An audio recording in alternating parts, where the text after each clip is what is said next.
सारी बेईमानी जो सरकारें करती है और ये मनवादी लोग करते हैं उसको ढकने का काम करती है मीडिया, उसको सपोर्ट करती है, उसको आगे बढ़ाती है। अब वो आपके साथ और हमारे साथ नहीं पढ़ना चाहते, उन्हीं विश्वविद्यालय और उन्हीं स्कूलों में बैठकर उनको शर्म आती है। देश भर की केंद्र और राज्य सरकारें 22% हिस्सा ठेका के रूप में देती। दरअसल SC ST OBC अभी क्या कर रहा है पता है?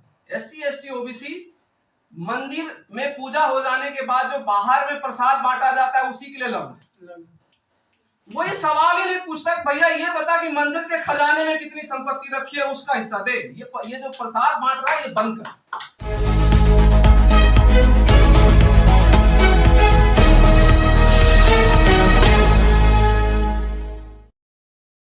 कि भारत सरकार का जो जितना आय है या जितनी उसकी जो वेल्थ है उसका डिस्ट्रीब्यूशन कैसे किया जाता है, wealth distribution of government treasury. दो तरीके से डिस्ट्रीब्यूशन होता है, एक पब्लिक प्रोक्यूरमेंट के माध्यम से होता है जिसको हम ठेकेदारी कहते हैं, और दूसरा होता है जॉब के माध्यम।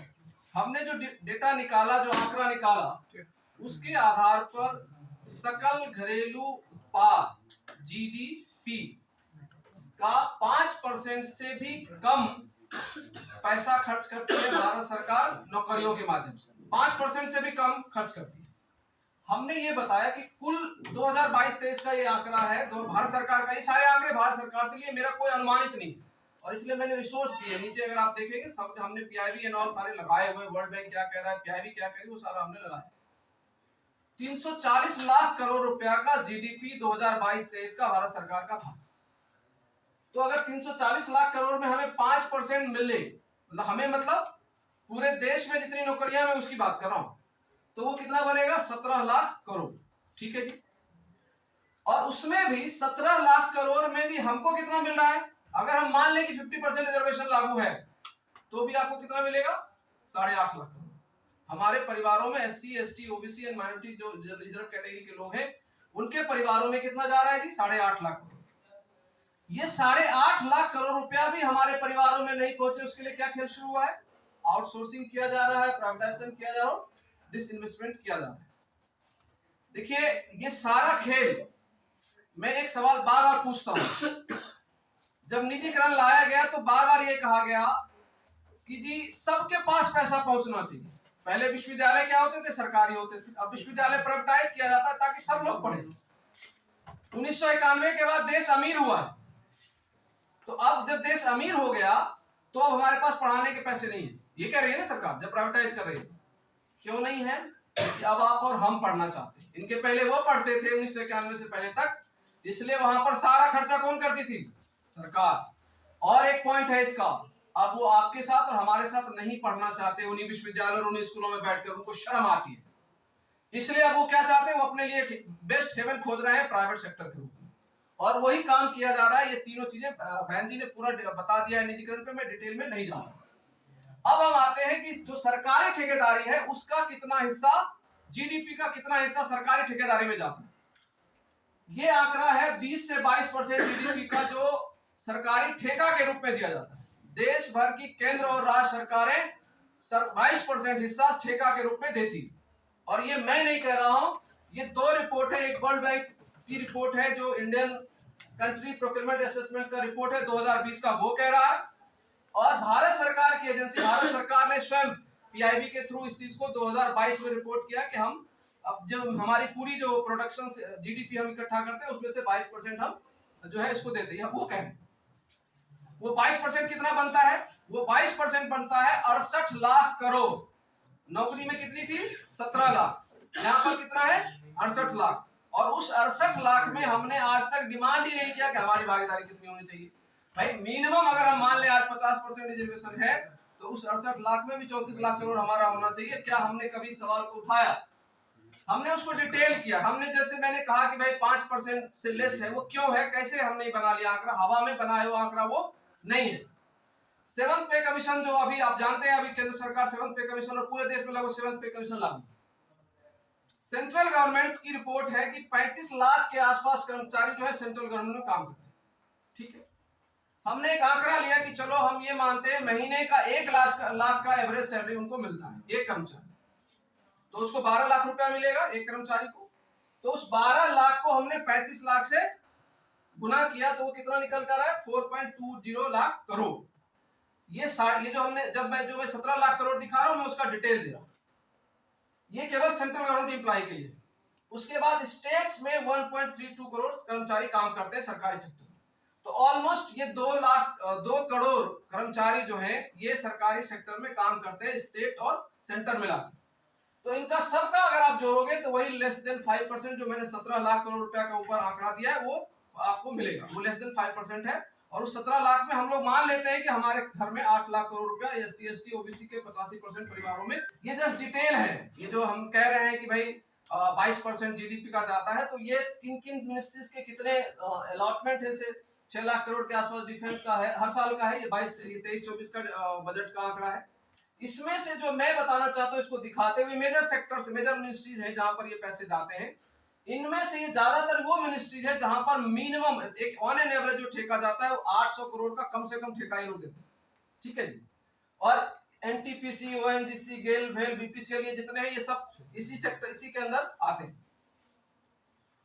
अब हम ये बताना चाह रहे हैं कि इसमें हम कहां हैं, क्या SC ST OBC को कुछ मिल रहा है उस 68 लाख करोड़ में, वो उसका एक नमूना। चूंकि बहुत आप एक चीज में यहाँ स्पष्ट कर देखिए, बहुत क्लियर कट डाटा भारत सरकार के अंदर खोजने की कोशिश करोगे तो वो मिलेगा नहीं, क्योंकि जो ठेकेदारी दी जा रही है उसमें जाति तो देखी नहीं जा रही, मतलब दूसरे तरीके से देखी जा रही है। SC ST OBC का कोई डेफिनेशन तो है नहीं। हमने एक जगह इसको पकड़ा कि करते क्या है। देखिए हो क्या रहा है, भारत सरकार ने MSME जो माइक्रो एंड स्मॉल इंटरप्राइजेस हैं उसके लिए 2006 में एक कानून बना, ठीक है जी। और उस 2006 के बने हुए कानून में एक प्रावधान किया गया 4% SC ST को रिजर्वेशन देने का, ठीक है। दरअसल ये MSME का जब ये कानून जब बनाया गया तो उसका पर्पस ये था कि भारत सरकार और राज्य सरकारें जो भी पब्लिक प्रोक्योरमेंट करती है, सरकारी ठेका देती है, उसमें से उनको 20% कम से कम किससे लेना है, MSME से लेना है, माइक्रो एंड स्मॉल इंडस्ट्री से उनको लेना है। और उस 20% में से 4% किससे लेना है, SC ST OBC ऑन जो मतलब SC ST OBC के लोग जिस ठेकेदार OBC नहीं सॉरी SC ST के जो कंपनी के ऑनर्स हैं उनसे लेना 4%, ठीक है जी। और इसको इसको जो है 2006 का बना हुआ कानून ये लागू कब किया इन्होंने, ऑर्डर जारी किया 2012 में। और उसमें जब ये अब आगे कर लीजिए 2012 में जब इसको लागू किया गया, फिर क्या हुआ, जब सरकार ने 2012 के बाद उसको निकाल कर देखने की कोशिश की तो लगभग 0% जो आप समझिए 68 लाख करोड़ का 20% और उस 20% का फिर 4%, उस 4% में भी हम कितने थे, लगभग 0%। कब तक, जब 2016 तक, 2006 का बना हुआ कानून 2016 में जब इसकी जांच की गई तो पता चला ये कुछ नहीं मिल रहा है, 4% तो छोड़ दीजिए 1% भी SC ST के लोग जो है पब्लिक प्रोक्योरमेंट पार्टिसिपेट नहीं कर पाए। फिर क्या किया भारत सरकार ने, एक national scheduled caste and scheduled tribe hub बनाया गया जिसको SC ST हब कहा जाता है। और उसको ये जिम्मेवारी दी गई कि अब आप कोशिश करिए कि ये इनकी जो संख्या है SC ST की एटलीस्ट वो 4% तक पहुंचे। और उसके बाद ये जो गोल उनको दिया गया 4% तक आप पहुंचाने की कोशिश करिए। उन्होंने जो किया 2015-16 का उनका जब वो SC ST हब जब आया, ये संस्था जब बनी तो उसने जो पहला साल जब वो आंकड़ा निकाला तो 2015-16 में आप देख लीजिए कितना पैसा जा रहा है। हम बात कर रहे हैं लाख करोड़ की, 68 लाख करोड़, और हमारे परिवारों को कितना जा रहा था, 99 करोड़ 2015-16, ठीक है। जहां एटलीस्ट हम अगर आशा रखते थे कि 34 लाख करोड़ जाना चाहिए, उसमें आपको 99 लाख करोड़ मतलब 100 का भी आंकड़ा नहीं है, कहते हैं ना दहाई अंक के ही आसपास हम अटका हुआ है। और कौन अटका हुआ है, देश का 22% आबादी जो है उसको मात्र 100 करोड़ का ठेका भी, पूरे देश की मैं बात कर रहा हूँ, उसको 100 करोड़ के भी ठेकेदारी भागीदारी नहीं मिलती। फिर इन्होंने क्या किया, एक प्रयास किया, वहां से थोड़े कुछ ट्रेनिंग्स वगैरह देनी शुरू करी, प्रचार करना शुरू किया कि SC ST के लिए ये कानून बना है, अब आइए। तो लास्टली जो 2022-23 में पहुंचा है 1468 करोड़ रुपया तक ये अभी पहुंच पाया है 2015-16 से लेकर 8 साल के प्रयास के बाद। अब आप देखो वो जो 4% में कह रहा था उसमें से ये 0.07% हम थे और अब बढ़ के 0.08% तक हम पहुंचे। अब देखिए मैंने वही बताया जो अभी तक बता रहा था कि ओबीसी का अगर हम 50% आबादी माने तो उस 68 लाख करोड़ में 34 लाख करोड़ रुपया तो एटलीस्ट आबादी, अगर जो जातीय जनगणना की बात की जा रही, और हम लोग जानते हैं कि मोटे तौर पे अनुमानित रूप से 52% ओबीसी की आबादी है, तो हम तब तो समृद्ध होंगे जब हमारे पास उस 68 लाख करोड़ में से 34 लाख करोड़ रुपया ओबीसी के पास जाता। और उसी तरीके से मैंने एक चीज और भी छोड़ा है कि चलो तुमने 27% रिजर्वेशन दे दिया, 27% ही दे दो, 18.36 लाख करोड़ दे दो हमें, और एससी एसटी का जो 22.5% उसमें 15 लाख करोड़ रुपया उनके घर भी पहुंचना चाहिए जो नहीं पहुंच पा रहा है। जो मैंने बताई थे 1468 करोड़ रुपया वो भी एससी एसटी का, ओबीसी की तो कोई चर्चा ही नहीं है। हो सकता है कुछ लोग करते होंगे लेकिन कोई उसका कोई संवैधानिक ढांचा खड़ा ही नहीं किया गया, तो आपको पता ही नहीं कि ओबीसी के लोग कितने हैं। लेकिन जो स्थिति है उसमें मान ली हर से कितने होंगे, 200 करोड़, 300 करोड़, 500 करोड़ तक पहुंचे होंगे, 1000 करोड़ तक पहुंचे होंगे। जब हम 68 लाख करोड़ की बात कर रहे हैं तो उसमें 1000 करोड़ का क्या योगदान बच जाता है। एक चीज और है जो हम लोग प्रपोज करना चाहते हैं, और कोई इसको अन्यथा ना ले, क्योंकि हमारे समाज में क्या है, हर चीज का बड़ा अभी तक क्या है, जॉब को हम लोगों ने, नौकरियों को हमने हमेशा क्या कहा, सामाजिक न्याय। ठीक है, रिप्रेजेंटेशन के नाम पर सामाजिक न्याय है, लेकिन लड़ाई वो भी आर्थिक ही थी, क्योंकि हम वहां भी पैसा कमाने के लिए आ रहे हैं और हम आर्थिक रूप से संपन्न होते हैं जब हमें नौकरियां मिलती। ठीक है, रिप्रेजेंटेशन से हमें सम्मान भी मिलता है। तो पहली चीज क्या होगी, हम वहां से कंफ्यूज और हमने आर्थिक लड़ाई छोड़ दिया। हम केवल रिप्रेजेंटेशन की बात कर रहे हैं, हमको नौकरी दे दो, नौकरी दे दो, हम अमीर हो, हम रिच हो, इसकी हम बात ही करना हम लोगों ने छोड़ दिया। तो हमने इससे इस चीज को भी हमको क्लियर करना है कि अल्टीमेट लड़ाई जो है कि हमारे घरों में आर्थिक न्याय पहुंचना चाहिए। संपत्ति जितनी है इस देश की उसका, एक चीज और मैं यहां स्पष्ट करूं, अभी तक हम क्या लड़ रहे हैं, मैं किसी से मिला था, हम लोग इसी चीज की डिमांड के लिए गए, तो कहा ये गया, बहुत अच्छी बात कही कि दरअसल एससी एसटी ओबीसी अभी क्या कर रहा है पता है, एससी एसटी ओबीसी मंदिर में पूजा हो जाने के बाद जो बाहर में प्रसाद बांटा जाता है उसी के लिए लड़ रहा है। वही सवाल ही नहीं पूछता भैया ये बता कि मंदिर के खजाने में कितनी संपत्ति रखी है, उसका हिस्सा दे, ये जो प्रसाद बांट रहा है ये बंद कर। तो हमारा सवाल ये होना चाहिए कि जो तुम्हारे मंदिर में जितने खजाने हैं उसमें हमारी 85% भागीदारी कैसे होगी। तो उसका ये वे आउट है, एक वे आउट है। आप ठेकेदारी में अगर एंटर करते हो तो आपके साथ ये लाभ शुरू होगा। क्यों नहीं है, आप एक चीज को समझिए, क्योंकि आपसे लोग कह देंगे भाई तुम आते क्यों है ठेकेदारी, उसके क्या कारण है। देखिए क्या है, कोई भी ठेका जारी होता है उसका एक नियम बनता है कि भाई आपके पास ये रूल होना, ये आपकी संपत्ति होनी चाहिए, आपको ये इतने दिन का एक्सपीरियंस होना चाहिए, आपके पास इतना, आपका जो आपकी कंपनी है उसका जो कैपिटल है वो इतना होना चाहिए। सवाल ये है कि जब हम पहली पीढ़ी है तो हमसे आप ये एक्सपेक्ट क्यों करते हैं, हम एक्सपीरियंस कहां से लाएंगे, आपने हमें ठेकेदारी करने ही नहीं दिया। तो अभी भी जो रूल बन रहा है उसमें एक्सपीरियंस मांगा जाएगा, उसमें जो है आपको आपकी संपत्ति के हिसाब किताब लिए जाएंगे, तो आप कहां से देखो।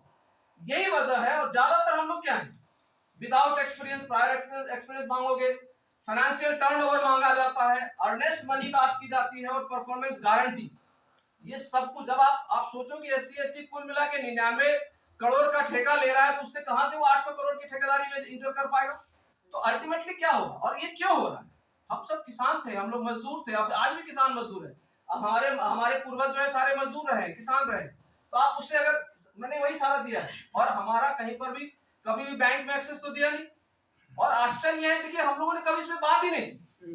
हर बार क्या होता, मैं एक उदाहरण देता हूं, मैं उस कंपनी का नाम नहीं लेता, एक मोबाइल सेक्टर में काम करने वाली कंपनी है, और उसने अपना एक लॉन्च किया था मोबाइल सर्विस प्रोवाइडर कंपनी। आपको पता है जब उस कंपनी ने लॉन्च किया अपना वो सर्विस प्रोवाइडर कंपनी है, कॉल की नाम नहीं लेते हैं, उस समय में उसने 82,000 करोड़ रुपया बैंक से लोन उठाए। ठीक है जी, कहा गया लोगों को कि ले जाओ, मुफ्त में ले जाओ, मोबाइल भी ले जाओ, सर्विस भी मुफ्त में देंगे, सालों यूज करो, हम कभी वापस आपसे पैसा नहीं मांगेंगे, ले जाओ, सब कुछ मुफ्त। किसके पैसे थे वो 82,000 करोड़ रुपया कहां से उठाया गया था, बैंक लोन से। तो हमें भी दो ना, हमें क्यों नहीं देते, हमें भी दो 85, हमारे पास भी बुद्धि है उतनी, दो ना 1 लाख करोड़ का हमें भी दो, हम भी कंपनी चला के दिखाएंगे। लेकिन आप जाओगे कार भी खरीद लोगे, कार के लिए लोन मांगने जाओगे तो आपसे कहेगा मोर्गेज दीजिए, फलाना दीजिए, गारंटी दीजिए। तो हमारे परिवार के लोगों तो बैंक तक उनके एक्सेस ही नहीं है, बैंक लोन देता नहीं है। और ये सब जो बैठे हुए मनुवादी लोग हैं, खास करके मीडिया में बैठे हुए, अभी किसी साथी ने मीडिया की बात की, वो मीडिया बेसिकली करता क्या है, और मीडिया में आरक्षण तो 100% होना चाहिए, क्योंकि सारा विमर्श, सारी बेईमानी जो सरकारें करती है और ये मनवादी लोग करते हैं, उसको ढकने का काम करती है मीडिया, उसको सपोर्ट करती है, उसको आगे बढ़ाती है। ये सारा डिटेल्स मैंने दिया है कि क्यों नहीं मिल रहा। पूरा का पूरा सिस्टम SC ST OBC के खिलाफ बैठा हुआ है। डायरेक्टर है, HODs है, सेक्रेटरीज है, मिनिस्ट्री में जो लोग पॉलिसी बना रहे हैं, वो सब के सब कौन है, जो डिसीजंस कर रहे हैं, बिग शॉट जिसको आप कहते हैं, ये सब के सब कौन है, अपर कास्ट। हमारे लोगों का वहां पर कोई भागीदारी नहीं है। आपको बताओ, ब्यूरोक्रेसी में भी सेक्रेटरी लेवल, एक कह रहा है ना एक नेता कि OBC के 3 लोग हैं, तो जब आप सेक्रेटरी लेवल तक आपको पहुंचने नहीं दिया जाएगा तो आप रूल कहां से बनाओ? ठीक है, ये कॉन्ट्रैक्टर्स जो पहले से काम कर रहे हैं, कंपनी प्रोप्राइटर्स और कॉन्ट्रैक्टर, सब के सब अपर कास्ट लोग बैठे। तो इसलिए अब हमारी क्या कमी है? देखिए, जितने हम लोग हैं, ज्यादातर हमारी कमियां क्या है? हमारे पास एक्सपीरियंस नहीं है, फाइनेंस नहीं है। हमें क्या मिलता है? पेट्री कॉन्ट्रैक्ट, हम उसी से खुश हो जाते। और पेट्री कॉन्ट्रैक्ट जिसको मिलता है, दरअसल वो नौकर की भूमिका में, जो बड़ी भूमिका नहीं मिल रही, वो एक्सप्लॉइट होते हैं। और उसी पेट्री कॉन्ट्रैक्ट में काम करके या सब कॉन्ट्रैक्ट में हमारे लोग काम करते हैं, मजदूर और कर्मचारी की तरह रहते हैं। और उनको भी वहां पर भी ये जानना जरूरी है, जो निजीकरण की बात कर रही थी हमारे एक साथी, आप इसमें काम करते हो बिना किसी रूल रेगुलेशंस के अपॉइंटमेंट होते हैं। मैं दावे के साथ कह सकता हूं, प्राइवेट सेक्टर्स के जितने अपॉइंटमेंट्स हो रहे हैं, बिना आपका रिसोर्स दिए, आपसे पूछा जाता है कि आपका कोई रिकमेंडेशन करने वाला है, आप डायरेक्टली नौकरी मांग कर देखो, रिकमेंडेशंस होते हैं। तो जो HODs बनकर और डायरेक्टर्स बनकर बैठे हैं, वो आपके समाज के नहीं लोग हैं, आपका रिकमेंडेशंस कैसे हो ही नहीं सकता। तो हम क्या रह जाते हैं? अल्टीमेटली नौकर बनकर रह जाते हैं। अब एक चीज है, हम आरक्षण मांग रहे हैं, कई साथी कह सकते हैं कि भाई आरक्षण की प्राइवेट में कहां से व्यवस्था हो। हमने वो लिखा है, कोई ऐसी पॉलिसी पैरालिसिस नहीं है। अगर सरकार चाहे तो पॉलिसी का कोई बाधा नहीं है। पॉलिसी के नाम पर आप ऑलरेडी बना चुके हो, और जहां जहां इनको जरूरत पड़ती है, देखिए EWS रिजर्वेशन की जरूरत पड़ी, 1 दिन में 3 दिन में सब कुछ हो गया। अभी कोई साथी लीगल बता रहे थे, ऑलवेज SC ST OBC समाज कहीं जाके हारता है, उसका नाम है जुडिशियरी। हम आप वही हारते हैं। मैं एक सवाल पूछता हूं, OBC रिजर्वेशन लागू हुआ था 1991 में, 1993 तक स्टे करके रखा, जबकि वो भारत सरकार के बनाए हुए संविधान के तहत था। EWS में आपने संविधान को तोड़ा, तब भी किसी कोर्ट ने स्टे नहीं लगाया इस देश में। मध्य प्रदेश में OBC के लिए लोग लड़ रहे, रिजर्वेशन मांग रहे हैं, मध्य प्रदेश हाईकोर्ट ने वहां पर स्टे लगा रखा है। तो वो तो आप छोड़ ही दो, लेकिन तब भी जो विद इन भारत सरकार जो लीगल एस्पेक्ट है, मैं वो बताना चाहता हूं। मैंने अभी आपको बताया था पीछे कि पब्लिक प्रोक्योरमेंट पॉलिसी 2006 ऑलरेडी बना हुआ है ना, भारत सरकार ने बना रखा है 2006 में, हम नई बात नहीं कह रहे। और उस 2006 में आपने रिजर्वेशन की व्यवस्था करी है। तब मैंने खाली SC ST का बताया था, उसमें 3% वुमेन कोटा दिया, 4% कोटा किसके लिए है? SC ST के लिए, और 3% कोटा विमेन के लिए। उससे भी बड़ी बात है कि जब आप ये कह रहे हो कि MSMEs के लिए 20% आपको रखना पड़ेगा, वो भी तो रिजर्वेशन है ना जी। अगर ओपन मार्केट और मेरिट सो कॉल्ड है तो रखो ना ओपन, फिर वहां क्यों रिजर्वेशन दे? वो MSMEs को रिजर्वेशन ही तो मिल रहा है ना। ये जो माइक्रो एंड स्मॉल एंटरप्राइज, आप उसको 20% रिजर्वेशन तो दे रहे हो ना। तो जब वहां पर दे सकते हो, आपको बताओ अभी मेक इन इंडिया पॉलिसी लेकर आई भारत सरकार, वहां पर भी जो है डोमेस्टिक कंपनीज को आप रिजर्वेशन दे रहे हो कि आपको उनके साथ मिलकर काम करना पड़ेगा। जो इंफ्रा लेवल पर बड़े काम हो रहे हैं, इंफ्रास्ट्रक्चर्स के और टेक्निकल बड़े काम होते हैं, जहां पर आप क्या करते हो? MOU साइन करते हो, इंटरनेशनल जो मल्टीनेशनल कंपनियों के साथ आप साइन करते हो। वहां पर भारत सरकार ने रूल बना रखा है कि अगर आप भारत में काम करना चाहते हो तो आपको एक ज्वाइंट वेंचर किसके साथ बनाना पड़ेगा? इंडियन कंपनी के साथ बनाना पड़ेगा। तो जब ये रिजर्वेशन हो सकता है, फिर SC ST OBC का रिजर्वेशन क्यों नहीं हो सकता? मनसा का कमी है, चाहते नहीं है वो, चाहते नहीं कि हम आप वहां पर पहुंचे, वो हमें उस जगह तक पहुंचने नहीं देना चाहते। चलिए, और दूसरा सवाल क्या है? 4% उनको तो दे दिया, आबादी कितनी है उनकी? SC ST को आप 4% दे रहे हो, आबादी 22% है, 25% है, 22% तो रिजर्वेशन ही दे रखा है, 22% ही देते हैं ना। फिर 4% का ये लॉलीपॉप क्यों? बुरा दो ना भाई, जब आप रिजर्वेशन का प्रावधान कर रहे हो तो गिव देम, और 20% एटलीस्ट 25% दो। OBC का तो दे ही नहीं रहे, 52% आबादी है, कोई मतलब नहीं है। और दूसरा सवाल ये है कि जब 4% दिया ही तो ओनली MSMEs में क्यों दिया? और जगह दो ना, शुरुआत तो करो। वो नहीं करेंगे, केवल एक जैसे होता है ना पॉलिटिकल गिमिकिंग किया गया, और वो भी उसका डिटेल्स मैंने दिया कि उससे हमें लाभ कितना मिला। हम क्या मांग रहे हैं वो सारा डिटेल्स मैंने दे दिया। खेल जो हो रहा है हमारी डिमांड क्या है, पहला तो वो मैंने बता दिया 50%, 27%, मतलब 27% एटलीस्ट हमारी आबादी चली ओबीसी की, 50% SC ST की 22% है। हम वो डिमांड कर रहे हैं कि वो दो। और वो रिजर्वेशन की शुरुआत ठीक है, हमें पता है कि हम 800 करोड़, 1000 करोड़, 8000 करोड़, 10,000, 50,000 करोड़ की ठेकेदारी में भी हमारे लोग दे भी दिया जाएगा तो शायद ना मिले, तो एटलीस्ट आप 100 करोड़ से लेकर 25 करोड़ से लेकर 100 करोड़ तक तो वहां तो दो। चलो वहां शुरू करो, वहां से शुरू करिए हम लोग उसमें। और दो चीजें हैं, ये जो सेकंड लाइन है allow joint venture with SC ST OBC fund for bigger technical contracts give share, इसके दो स्वरूप है जो दो वजह से मैंने इसको लिखा। एक तो ये है कि SC ST OBC की जो कंपनी है, मान लीजिए कि अनिल जी की एक कंपनी है, इनका टर्नओवर 100 करोड़ का है, मेरा 100 करोड़ का है, हमारे एक और साथी का 100 करोड़ का है, और आपको मिनिमम 500 करोड़ चाहिए, तो हमें अलाउ कर दो कि हम 5 कंपनी मिलकर उसमें दाव SC ST within SC ST OBC allow करो, विदिन SC ST अलाउ करो ये। और दूसरा, आप जैसे वहां पर आप शर्तें लगा रहे हो कि इंटर मल्टीनेशनल कंपनी को इंडिया में आके काम करना है, तो आप क्या करो, इंडियन कंपनी के साथ जॉइंट वेंचर करो, तो आप वहां भी शर्तें लगाओ ना। जनरल कंपनी जो अनरिजर्व कैटेगरी के लोगों की कंपनियां हैं वो काम करना चाहते हैं, उनको SC ST OBC के साथ जॉइंट वेंचर करो, उनको कहो कि अगर आपको ये ठेका लेना है आप SC ST OBC कंपनियों के साथ जॉइंट वेंचर करके आओ, फिर हम आपको इसको छूट देंगे और आप मिलिए, ठीक है। दूसरा क्या है, ये जो बैंक गारंटी है ना, और एक्सपीरियंस मांगने का, उसको भी आप क्या करो, थोड़े ज्यादा पैसे ले लो हमसे, हमारे पास एक्सपीरियंस नहीं है, हम पहली पीढ़ी, हमारे पास एक्सपीरियंस क्या से है, तो आप थोड़ा ज्यादा पैसे हमसे ले लो, हमारा ज्यादा बैंक गारंटी रखवा लो, अल्टीमेटली हम वहां इंटर तो करें। और SC ST OBC को सरकार प्रयास करे कि उनको बैंक से लोन मिले जब वो कॉन्ट्रैक्ट उनको दिया जाए, जैसे और लोगों को देते हैं, आप स्पेशल प्रोविजन करिए, जैसे अभी छोटी छोटी चीजें हो रही है ना, सरकारें कहती है कि इतना SC ST OBC को साल में आपको SC ST को खास करके देना ही पड़ेगा बैंक को, यहाँ भी करिए ना, प्रोक्योरमेंट में अगर कोई मांगने आता है SC ST का, तो उसको आपको SC ST OBC का, तो आपको उसको देंगे। क्या लाभ होगा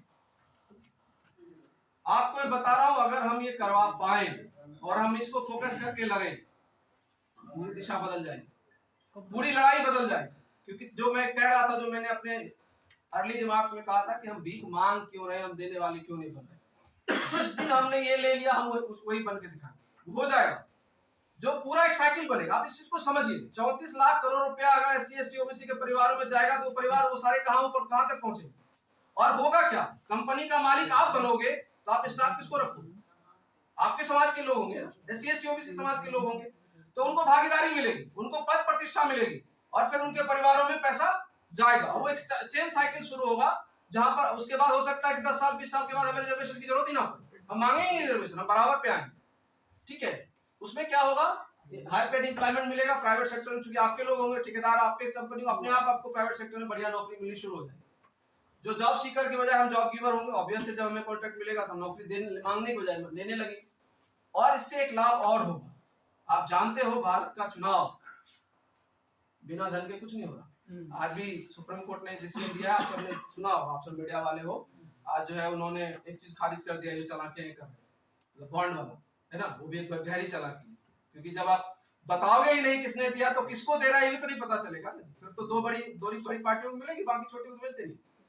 तो ये जो हमारे समाज के MP MLA हैं, हम लोग अभी बहुत नाराज रहते हैं, हमारे कई साथी, अभी प्रवीण भाई भी कह रहे थे, उनकी मुश्किलें भी हैं, चुनाव जब लड़ने उतरते हैं तो उसको पीछे से फाइनेंस करने वाला वही लोग है, क्योंकि उनके पास पैसा, आपके पास हमारे पास है क्या, हम अपने मेंबर ऑफ पार्लियामेंट को जाके कहते हैं भाई ये ले लीजिए 25 करोड़ हम देते हैं, आप अपने तरफ से चुनाव लड़िए, नहीं कह पाते, हमारे पास है ही नहीं। लेकिन जब हमारी ठेकेदारी शुरू होगी तो हम उनको कह पाएंगे कि भैया आपको किसी और से पैसे लेने की जरूरत नहीं, हम लोग देंगे चंदा करके आपको, लेकिन शर्त ये रहेगी मेंबर ऑफ पार्लियामेंट जब बनोगे, पार्लियामेंट में जाके हमारी बात करना, जब MLA बनोगे वहां जाकर हमारी बात करना, और वो भी डरेगा नहीं, क्योंकि उसको लगेगा ठीक है तुम नहीं दोगे, हमारे लोग हैं ना बैठे, वो हमें देंगे, तो हमारा वहां पर भी हमको लाभ मिलेगा, पॉलिटिकल जस्टिस होगी, क्योंकि आप जानते हो पार्टी के टिकट में भी ये सारी चीजें चलती है, तो आपको वहां भी अपने आप शुरू हो जाएगा चीजें। और जिस चीज की हम लड़ाई लड़ रहे हैं, जस्टिस, इक्वलिटी और लिबर्टी, ये आपको मिलेगा, और जो जिस देश का सपना हम देख रहे हैं कि एक अच्छा देश हम बना पाए, वो हमें मिल पाए। नेक्स्ट, ये पॉलिटिकल प्रेशर के लिए है, इसके लिए हमको करना क्या चाहिए, पॉलिटिकल पार्टियों पे प्रेशर बनाए कि मैनिफेस्टो में शामिल करें, एजेंडा बनाए इलेक्शन का। हम लोग जैसे अभी प्रदर्शन करते हैं उससे एजेंडा के हिस्सा बने, अभी तक लोग इसको ले लें। तो जब आप एक पॉलिटिकल पार्टी के ऊपर जब आप प्रदर्शन करोगे, पॉलिटिकल पार्टी की नजर आएगी। अभी किसान आंदोलन शुरू हुआ, एक पार्टी ने तुरंत अनाउंसमेंट कर दिया कि हम तो आए, बस एमएसपी दिया। तो उस तरह के आंदोलन होने चाहिए और उनको भी ये समझाना पड़ेगा अगर आपने ये किया तो जो इस देश में देखा है, रिजर्वेशन लागू करके बहुत सारी पार्टियां इस देश के अलग अलग राज्यों में राज कर रही। मंडल कमीशन लागू होने के बाद 2-3 आप जानते हैं, हम सब जानते हैं, उत्तर प्रदेश, बिहार और राज्यों में जो है उसी का प्रतिफलन है मंडल कमीशन लागू होने का कि वो हम अपने समाज के मुख्यमंत्री देख पा रहे। बाकी सारी चीजें अल्टीमेट बात ये है, फिर वही इन सब चीजों के लिए भी कास्ट सेंसस अगर हो तो ये भी रिवील होके आएगा, जो मैं नहीं बता पाया कि ओबीसी को कितनी भागीदारी मिल रही है, वो भी आपको मिलेगा अगर हमने इसके लिए कास्ट सेंसस करा। ये है। Thank you very much. Thank you so much.